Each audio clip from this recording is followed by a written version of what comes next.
Tiembla ante su palabra, tiembla a su palabra. Isaías 66, 2. Mi mano hizo todas estas cosas, y así todas estas cosas fueron, dice Jehová. Pero miraré a aquel que es pobre y humilde de espíritu, y tiembla a mi palabra. ¿Oramos? Glorioso Dios, Padre nuestro, Pastor de nuestras almas, te damos gracias por permitirnos la oportunidad de este nuevo día. Bendice con ello y conforme a tus preciosas y grandísimas palabras, Señor, con tus preciosas y grandísimas promesas, Señor, te pedimos que bendigas tu palabra en nuestros corazones.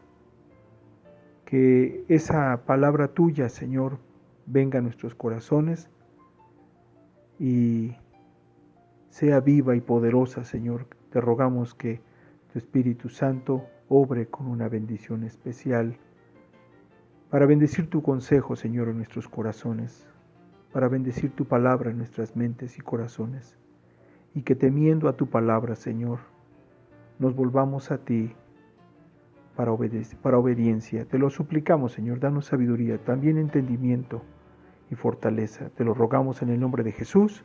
Amén. Buenos días, queridos hermanos, amados amigos. Muy buenos días. Hoy es jueves 27 de agosto del 2020 y damos gracias al Señor por este nuevo día. En este pasaje de Isaías 66, versículo 2, es el último capítulo de 66 que tiene el libro de Isaías. Es el último capítulo y en él Dios reitera la importancia que tiene su palabra, la importancia que Dios da a su palabra y las cosas que a Dios le importan y que le agradan. Es lo que vemos en este último capítulo de Isaías. Dios reitera, y esto implica que ya en Isaías lo ha dicho antes, la importancia que tiene su palabra en nuestras almas y la importancia entonces que debe tener también en nuestras mentes y en nuestros corazones. Las cosas entonces también que a Dios le importan y además le agradan. ¿Qué es esto que a Dios le agrada? ¿Qué es esto que Dios está diciendo que a Dios agrada, que Dios busca? Bueno, la última declaración de este libro de Isaías, en este capítulo, va a poner en relevancia algunas cosas que nos suenan muy duras, muy difíciles de escuchar a veces para nuestro deseo o para nuestra acción cotidiana con respecto a Dios. Aquí en este capítulo, Dios comienza declarando que el cielo es el trono de Dios y la tierra el estrado de sus pies. Y entonces hace esta pregunta: ¿dónde está la casa que me habréis de edificar? ¿Y dónde el lugar de mi reposo? Esta pregunta tiene una respuesta, conlleva una respuesta. La idea que Dios pone en nuestra mente es que su grandeza no puede ser retenida, encerrada en ningún templo, ninguna catedral, ninguna edificación, por más gloriosa e inteligente que haya hecho hombre alguno, jamás puede contener la gloria, la hermosura, el poder, la presencia de Dios. Eso es lo que está diciendo. Entonces, por otro lado, lo que está señalando Dios en este pasaje es que nada en nosotros, ni una sola idea, ningún pensamiento que haya subido en nuestros corazones podrá agradar a Dios, sino el atender a su palabra, sino el reconocer a Dios de forma personal y de entender que su palabra manifiesta esto gloriosamente. Dios no puede ser contenido en mi imaginación, ni tampoco puede ser contenido en ninguna obra de mis manos. Esto implica el hecho de que yo tengo una necesidad profunda de Dios y que solamente mi alma puede estar satisfecha en Él. que no soy suficiente en mí y que le necesito a Él, que su palabra es verdad, que su palabra debe ser central en mi vida, que su palabra es vital para mi alma. Entonces estas cosas son las que notamos en estas declaraciones de Dios en el versículo 1 y el versículo 2. En el versículo 3 y 4 habla duramente en contra de su propio pueblo. Menciona en el versículo 3 acciones que habían sido indicadas en la ley de Dios, pero que habían sido seguidas por su pueblo meramente sin tener reverencia de Dios, sin tener temblor a la palabra de Dios, sin hacer caso a la enseñanza que Dios daba, ni a la comunión con Dios. Entonces ellos sacrificaban y Dios les dice, si tú te atreves a sacrificar un buey, por más grande que sea tu ofrenda, es como si matases a un hombre delante de mí. Si tú sacrificas una oveja porque es una ofrenda básica para algún tipo de tratar algún tipo de relacionarte conmigo, como pidiéndome perdón a través de esta ofrenda, de esta oveja, dice Dios, para mí es como si degollases a un perro. Está hablando acerca, y así constantemente, ¿no? Bueno, así continúa diciendo. Pero está diciendo aquí la palabra de Dios que cualquier ofrenda a Dios, que cualquier cosa a Dios, no tiene ningún significado, no tiene ninguna importancia si el meollo de la vida no es atendido. Por eso decíamos e insistimos sobre este mensaje que insiste Dios, que nosotros no somos suficientes en nosotros mismos y que nuestra alma necesita de Él. Dios declara en estos versículos que su palabra para nosotros no solamente debe ser una verdad para nuestra vida, para nuestra alma, para nuestro diario andar, debe ser central en nuestra vida y debe ser vital para nuestras almas. Así que cuando su palabra dice en el versículo 2, pero miraré, esta frase, pero miraré a aquel, hace referencia siempre o constantemente en Isaías para señalar una relación personal que Dios tiene con un alma viviente, es decir, con un hombre, con un ser humano. Dios se ha provisto de su palabra para relacionarse con nosotros. Y el atender a su palabra para conocerle a Él y darle la gloria a Él, la gloria que Él merece. Dios aborrece, por tanto, Dios no se agrada, por tanto, de cualquier clase de culto mostrado a Él con la ausencia de Dios.